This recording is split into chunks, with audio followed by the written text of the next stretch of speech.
Hey everyone, and welcome to The Explainer. Whether you're listening at home, commuting on the bus, taking a walk, or just sneaking in a quick break from work, thank you so much for spending your time with us today. Okay, let's dive right into this fascinating stuff. We're exploring a huge question today. Why do so many language learners get totally stuck on the path to spoken fluency, even after years of studying? Before we get into the weeds, I want to give you our mantra for today. It's the absolute core lesson I want you to remember, and it goes like this. Stop waiting to feel ready, just start speaking. Let's find out exactly how we're going to do that. So, why do we study for years but still struggle to speak? What's really interesting about this question is how it validates a completely universal frustration.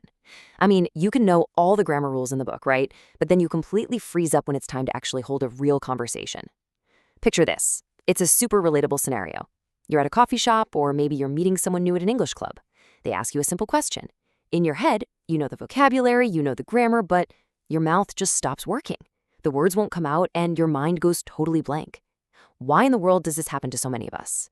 Well, this brilliantly illustrates the massive disconnect between passive studying and the terrifying real-world pressure of speaking out loud to another human being.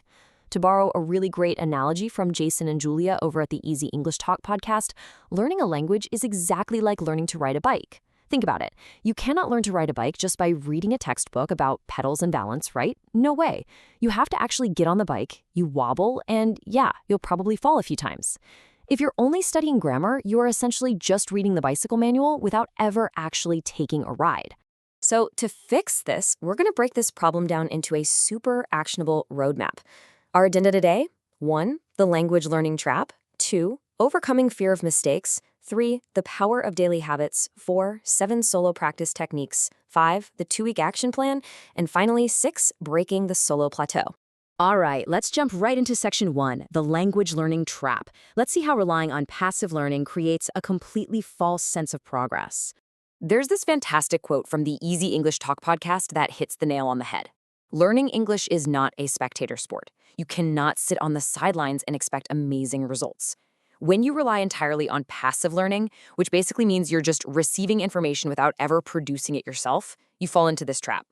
If you're just a spectator, listening to podcasts or reading textbooks, you might feel like you're learning. But in reality, you're only building a habit of understanding, not a habit of speaking. Which brings us nicely to section 2, overcoming fear of mistakes. Because the biggest barrier to producing that language is definitely psychological. We have to remember that mistakes aren't a sign of failure, they are progress. The fear of judgment is huge, but we need to dismantle it.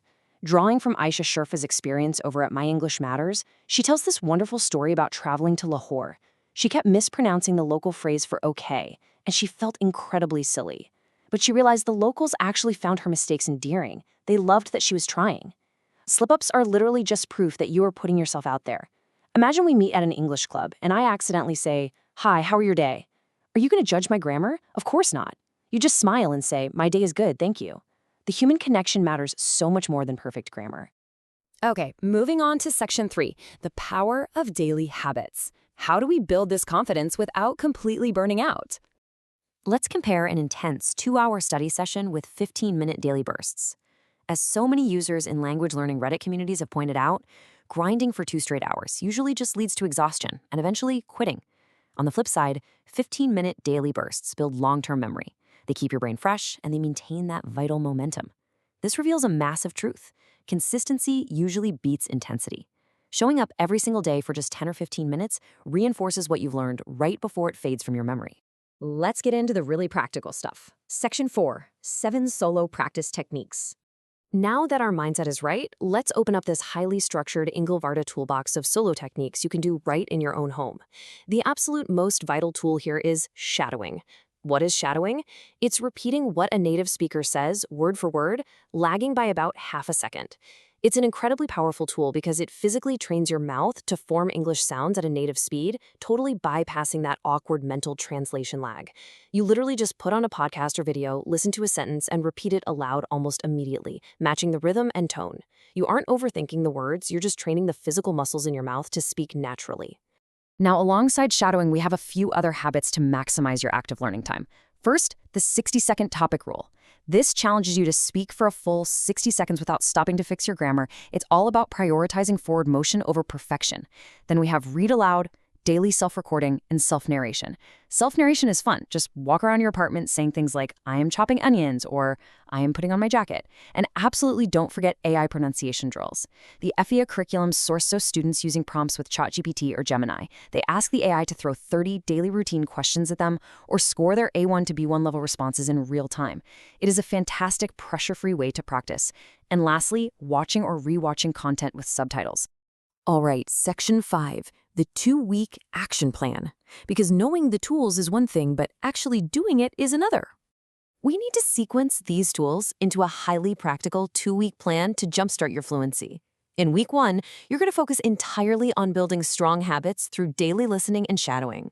Then, week 2 shifts gears to active usage, challenging you to think in English, record your voice, and tell short stories about your day. To get you warmed up for week 1, we're going to do a quick speaking challenge right here, right now. Wherever you are, I want you to repeat these 3 short sentences out loud with confidence. You ready? Okay. I am learning every day. Mistakes help me grow. I will just start speaking. Great job. Just doing that is your very first step into active usage. Now, what happens when you get really good at this? Section 6, breaking the solo plateau. So you've mastered the solo routine, but you still feel a bit stuck. You've hit a plateau. As we can see here, solo practice has hard limits. The hard truth is that talking to a mirror or even to an AI just cannot build conversational fluency under the stress of a real human interaction. Plus, they can't correct the mistakes you don't even realize you're making. Solo practice will absolutely confidently take you from beginner to lower intermediate, but mechanically it just cannot break through to true under-pressure fluency because you aren't facing the unpredictable nature of a real stranger asking you unexpected questions. So, how do we conquer that conversational stress? Step 1, a daily solo warm-up for about 10 minutes. Step 2, add one-on-one live sessions, ideally 3 times a week. Step 3, conquer that stress. To break this plateau, this combined stack is the fastest way forward. Use your solo techniques like shadowing and self-narration as your daily warm-up, and then graduate to live one-on-one sessions. Platforms like Ingvarda allow you to connect with real humans for short, voice-only calls. This specific combination of daily solo maintenance and weekly live human interaction is the ultimate formula for true fluency. Which brings us to our final takeaway. Confidence does not come before action. It comes from action. So let's say our core mantra together one final time for emphasis. Stop waiting to feel ready, just start speaking. Your take-home challenge for today is simple. Use that 60-second rule just once before you go to bed tonight. But before we wrap up, I really want you to ask yourself, if you keep waiting for the perfect time to finally start speaking, how many meaningful connections and opportunities are you going to let pass you by? Don't let the illusion of readiness hold you back. Thank you so much for learning with us today on The Explainer, and we will catch you in the next one.